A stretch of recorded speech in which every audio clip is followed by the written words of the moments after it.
அஸ்ஸலாமு அலைக்கும் வரஹ்மத்துல்லாஹி வபரகாத்துஹு. அன்பு சகோதர சகோதரிகளே, இன்று நாம் பேசப்போவது வீட்டில் பூனை அல்லது பறவைகளை வளர்ப்பவர்கள் கவனிக்க வேண்டிய சில முக்கியமான விஷயங்களை பற்றி. இது இஸ்லாமிய பார்வையில் அல்லாஹுவின் படைப்புகளுக்கு நாம் கொண்டிருக்க வேண்டிய பொறுப்பையும் கருணையையும் புரிந்து கொள்ள உதவும். நாம் வளர்க்கும் உயிரினங்கள், அது பூனையாக இருக்கட்டும், பறவையாக இருக்கட்டும் அல்லது வேறு எந்த மிருகமாக இருக்கட்டும், அவற்றுக்கு நாம் ஒரு பொறுப்பு உள்ளது. அவற்றின் அடிப்படை தேவைகளை நாம் பூர்த்தி செய்ய வேண்டும். உணவு, தண்ணீர், பாதுகாப்பான தங்குமிடம், இவை அனைத்தையும் அவற்றுக்கு வழங்க வேண்டும். அவற்றை துன்புறுத்தவோ புறக்கணிக்கவோ கூடாது. அவற்றை சரியாக பராமரிக்க முடியாவிட்டால் அவற்றை சுதந்திரமாக விடுவதே சிறந்தது. ஏனெனில் அல்லாஹுவின் படைப்புகளுக்கு நாம் கருணை காட்ட வேண்டும் என்று இஸ்லாம் நமக்கு கற்பிக்கிறது. வளர்ப்பு உயிரினங்களை பராமரிக்கும்போது அவற்றுக்கு பசி அல்லது தாகம் ஏற்படாமல் பார்த்து கொள்ள வேண்டும். அவற்றுக்கு வசதியான மற்றும் பாதுகாப்பான இடத்தை அமைத்து தர வேண்டும். குறிப்பாக ஒரு உயிரினம் கர்ப்பமாக இருந்தால் அவளுக்கு கூடுதல் கவனிப்பு தேவை. கர்ப்ப காலத்தில் அவளுக்கு பயமோ அசௌகரியமோ இல்லாமல் பாதுகாப்பாக பிரசவிக்கக்கூடிய இடத்தை நாம் ஏற்பாடு செய்ய வேண்டும். இது அவற்றுக்கு நாம் கொண்டிருக்கும் பொறுப்பின் ஒரு பகுதியாகும்.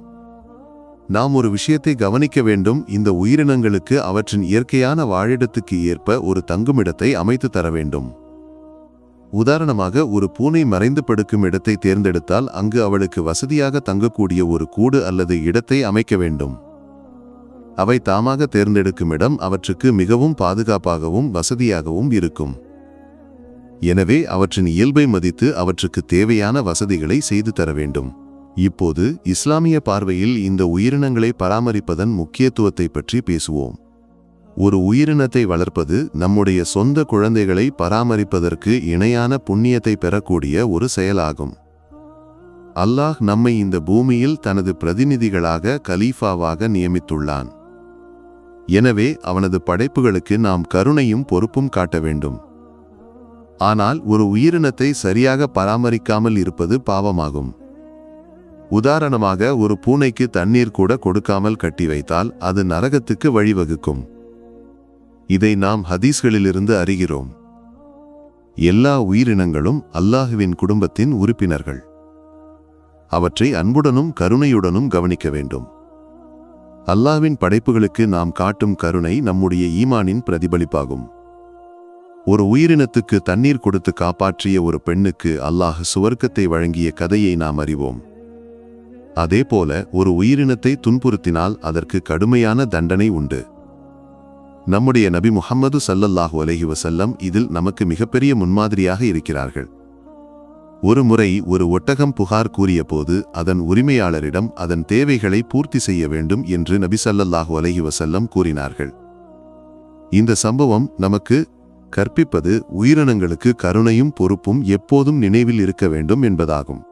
நபி ஸல்லல்லாஹு அலைஹி வஸல்லம் பூனைகளிடம் மிகுந்த அன்பு காட்டினார்கள்.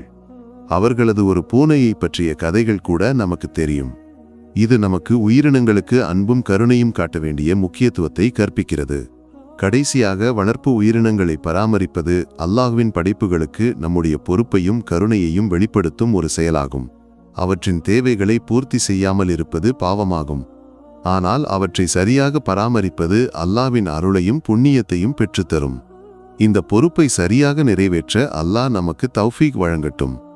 அன்பு சகோதரர்களே, இந்த தலைப்பில் இருந்து நாம் கற்றுக்கொள்ள வேண்டியது, உயிரினங்களுக்கு கருணையும் அன்பும் நம்முடைய ஈமானின் ஒரு பகுதியாகும்.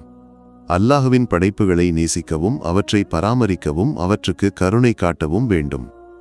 இது நம்மை அல்லாஹுவின் அருளுக்கு தகுதியாக்கும். அஸ்ஸலாமு அலைக்கும் வரஹ்மத்துல்லாஹி வபரகாத்துஹு.